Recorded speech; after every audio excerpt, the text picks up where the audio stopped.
اون روز برای پرستاری تازه کار اولین روزی بود که در اتاق جراحی با گروه پزشکی کار می‌کرد. پرستار مسئول تدارک همه وسایل لازم برای جراحی بود.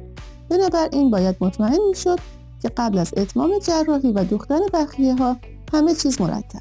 در پایان عمل پرستار به جراح گفت که او تنها 11 گاز استریل رو از بدن بیمار بیرون آورده و ادامه داد ما 12 گاز استریل رو استفاده کردیم. باید گاز آخری رو پیدا کنیم.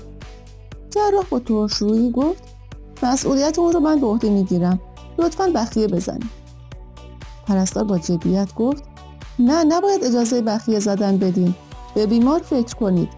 جراح پای خودش رو بلند کرد و گاز دیگه‌ای در زیر پاش نمایان شد. او با لبخندی به پرستار گفت کار شما عالی بود.